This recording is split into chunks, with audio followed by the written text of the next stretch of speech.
உங்களை நம்பி வந்த பெண்கள் குழந்தைகள்னு 40 பேர் இறந்து போனதுக்கு அப்புறம் 2 நாள் வரைக்கும் ஒரு மனுஷன் பேசவே இல்லை அப்படின்னா அவன் எவ்வளவு பெரிய திருட்டு பயலா இருப்பான்.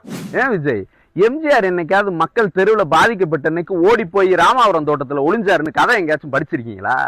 தன்னை நம்பி வந்து அவன் அங்க செத்து போயிட்டான் அப்படின்னும் போது அதை விட்டுட்டு ஒருத்தன் ஓடுறான் அப்படின்னா அவன்லாம் நிஜமா வாழ தகுதியே இல்லாதவன். தமிழ்நாட்டுல வடிவேல் சொல்ற மாதிரி டே அவன் இன்னையில இருந்து நம்ம அடிமடா அவனை புடிங்கடான்னு சொல்லிதான் குருமூர்த்தியை விட்டு ஆள் அனுப்பிச்சு விட்டுருக்காப்ல. விஜய்ங்கிறது பயந்தாங்கோழி கோழை ஓடி போன பையன்.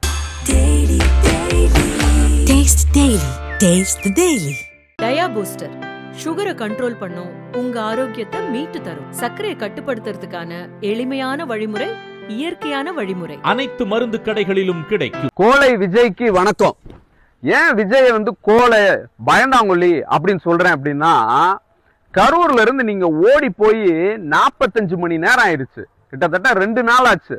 உங்களை நம்பி வந்த பெண்கள் குழந்தைகள்னு 40 பேர் இறந்து போனதுக்கு அப்புறம் 2 நாள் வரைக்கும் ஒரு மனுஷன் பேசவே இல்லை அப்படின்னா அவன் எவ்வளவு பெரிய திருட்டு பயலா இருப்பான். இங்க இருந்து கரூர்ல இருந்து திருச்சி போய், திருச்சியில இருந்து சென்னை போய் ஏர்போர்ட்ல செல்ஃபி எடுத்துட்டு பனையூர் பங்களாக்கு போய் ஒளிஞ்சுக்கிட்ட நீ. இது எவ்வளவு பெரிய அயோக்கியத்தனம். இந்த லட்சணத்துல இவர் எம்ஜிஆர் மாதிரி அப்படின்னு கூட இருக்க கைத்தடிகள்லாம் ஏற்றி விடுறாங்க. ஏன் விஜய், எம்ஜிஆர் என்னைக்காவது மக்கள் தெருவில் பாதிக்கப்பட்ட அன்னைக்கு ஓடி போய் ராமாவரம் தோட்டத்துல ஒளிஞ்சாருன்னு கதை எங்கேயாச்சும் படிச்சிருக்கீங்களா? நீங்க எல்லாம் எம்ஜிஆரோட ஒப்பிடலாமா? விஜய், நீங்க தமிழ்நாட்டில் இருக்க சாமானியம் இருக்கால காமன் மேனோட கூட உங்களை ஒப்பிட முடியாது. ஏன்னு கேட்டா காமன் மேனா இருக்க நம்ம என்ன பண்ணுவோம், அதாவது நம்ம ஏரியால ஒரு பொம்பளை பிள்ளைக்கு பிரச்சனை, ஒரு பையனுக்கு பிரச்சனைனா போய் என்னடான்னு கேட்போம். பொது இடத்துல ஒரு விஷயம் பிரச்சனை அப்படின்னா தட்டி கேட்போம். தன்னை நம்பி அவன் அங்க செத்து போயிட்டான் அப்படின்னும் போது அதை விட்டுட்டு ஒருத்தன் ஓடுறான் அப்படின்னா அவன்லாம் நிஜமா வாழ தகுதியே இல்லாதவன். தமிழ்நாட்டுல இங்க இருந்து ஓடிட்டு நீ போய் அங்க போய் என்ன பண்ற? கூட வந்தவன் யாரு? பாண்டிச்சேரியில சரக்கு விற்கிறவன், பிளாக்ல லாட்டரி டிக்கெட் விற்கிறவன், இதெல்லாம் போனு சுவிட்ச் ஆஃப் பண்ணிட்டாங்க. இவங்க என்ன கேட்கிறாங்க, செந்தில் பாலாஜி எப்படி அந்த இடத்துக்கு உடனே போனாரு அப்படின்னு கேட்கிறான். டேய், மதுரையில சொல்லுவாங்க இவன் யாரா, இவன் தெற்கு வடக்கே தெரியாத பயலா இருக்கான், ஆத்த பாத்திருக்கியா, அழகரை பாத்திருக்கியாடா முன்ன புண்ண அப்படின்னு கேட்பாங்க. அந்த மாதிரிதான் உனக்குதான் கரூரை பத்தி தெரியல, அதனாலதான் நீ என்ன கேட்கிற உடனே எப்படி போனாரு. கரூர் நகரங்கிறது இந்த எல்லையில இருந்து இந்த எல்லைக்கு போறதுக்கு 5 நிமிஷத்துல இருந்து 10 நிமிஷம் தான் ஆகும். அதனால அண்ணன் செந்தில் பாலாஜி உடனே போவாரு. ஏன் போவாருன்னா, கரூர்ல எவன் வீட்டுல ஒரு பிரச்சனை, படிப்பு செலவுக்கு பணம் இல்ல, ஆஸ்பத்திரிக்கு போக காசு இல்லைன்னா செந்தில் பாலாஜி வீட்டுல தான் போய் நிப்பாங்க. அவர் தான் உதவி செய்வாரு. அப்ப அந்த மக்கள் பாதிக்கப்பட்ட போது அவர் தான்டா ஓடி போய் நிப்பாரு. அப்புறம் வேற யார் போய் நிப்பாருன்னு நினைச்சா? கரூர்ல இப்படி ஒரு விஷயம் நடந்துருச்சு, அசம்பாவிதம் நடந்துருச்சுன்னு எங்க தலைவர் உடனே மயசனை நாங்க அனுப்புறாங்க. தலைவர் பாத்தீங்கன்னா காலையில போலாமான்னு நினைச்சவரு, ஐயோ இப்படி பெண்கள் குழந்தைகள்லாம் இறந்து போயிருக்கு, இப்படி இருக்கு அப்படின்னு நினைச்சு நைட்டோட நைட்டா திருச்சி கரூர் போய் 3:10 நைட்டு அங்க போய் பார்க்க போனப்ப நல்லா யோசிச்சுக்குங்க. நரேந்திர மோடின்னு ஒரு பிரதமர் மணிப்பூர் மாநிலத்துல கலவரத்துல பெண்கள் குழந்தைகள்னு ஒட்டுமொத்த மக்கள் பாதிக்கப்பட்ட போனப்ப 1 வருஷம் கழிச்சு கூட போகல, இப்பதான் போயிருக்கிறாரு. அப்படி ஒரு இடத்துல எங்க தலைவர்லாம் பாரு பாதிக்கப்பட்ட இடத்துல. ஏன்னு கேட்டா பேரறிஞர் அண்ணா, முத்தமிழறிஞர் கலைஞர், எங்க தலைவருக்குலாம் இங்க தமிழ்நாட்டு மக்களுக்கு ஒரு பிரச்சனைனா தான் வீட்டு பிரச்சனை மாதிரி பார்ப்பாங்க. அதனாலதான் அவர் அந்த இடத்துக்கு போனாரு.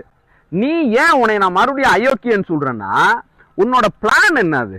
காலையில 9 மணிக்கு நாமக்கல் வருவேன், மதியம் 12 மணிக்கு கரூர் வருவேன்னு சொல்லிட்டு 9 மணிக்கு சென்னையில கிளம்புற. அப்ப அதே பெரிய திருட்டுத்தனம். இதுல அவன் 7 மணி நேரம் சாப்பிடாம தண்ணி குடிக்காம அவன் செத்து போயிட்டானா அப்ப ஓடி போற பாரு. உன்னோட பிளான் ஏற்கனவே என்னது? இந்த சனிக்கிழமை எங்க பேசணும்? சென்னையில திருவள்ளூர் தானே பிளானு. அப்புறம் நீ ஏன் கரூருக்கு நாமக்கலுக்கு அப்படின்னா நீ எவ்வளவு சில்லற பையன் தெரியுமா?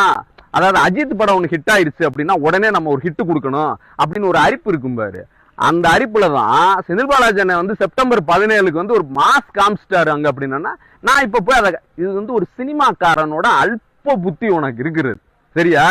இப்ப நீ அடுத்து என்ன செய்யற? பனையூர் பங்களால இருந்து கிளம்பி பட்டினப்பாக்கத்துக்கு போறீங்க. எதுக்கு? குருமூர்த்தி அங்க இருந்து RSS குருமூர்த்தி ஒரு ஆள் அனுப்பிச்சிருக்கான்.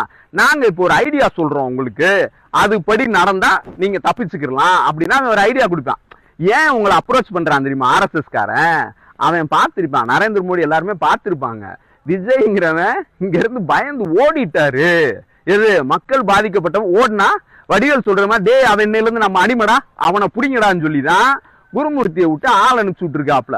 இப்ப என்ன சொல்லுவாங்க, நான் இதெல்லாம் சொல்றேன் அதுபடி நீ ஸ்கிரிப்டடா பேசு அப்படின்னா ஆர்எஸ்எஸ் பிஜேபி உன்னை இயக்கும். ஏன்னு கேட்டா அதுக்குதான் அண்ணாமலை எல்லாம் விஜய் வந்து நம்ம எதுவுமே சொல்லக்கூடாது அப்படின்னு சொல்லிடு.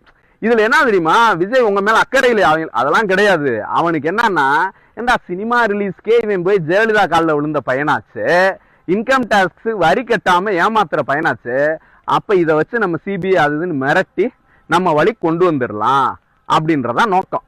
எடப்பாடி பழனிசாமிக்கு என்ன, இதை வச்சு நமக்கு வந்து கூட்டணிக்கு ஒரு ஆதாயம் கிடைக்குமான்னு இப்போ உனைய வந்து பார்த்தேன்னா அவன் எது பொரியல வச்ச எலி மாதிரி தான் டீல் பண்ணிட்டு இருக்கிறாங்க. சரியா விஜய், இந்த லட்சணம் தான் நீங்க. அதனால நீங்க வந்து ஒரு ஹீரோ அட்டை கத்தியே கிடையாது. விஜய்ங்கிறது பயந்தாங்கோலி கோழை ஓடி போன பையன். இதுதான் தமிழ்நாட்டுல நீங்க வாங்கி இருக்கிற பேர் இன்னைக்கு வரைக்கும். அதனால நீங்க எல்லாம் தயவு செய்து, அதாவது அரசியல்லாம் இல்ல சினிமாக்கே இனிமேல் லாயக்கே இல்லாத ஒரு பையன் வச்சுக்கீங்களேன். நன்றி.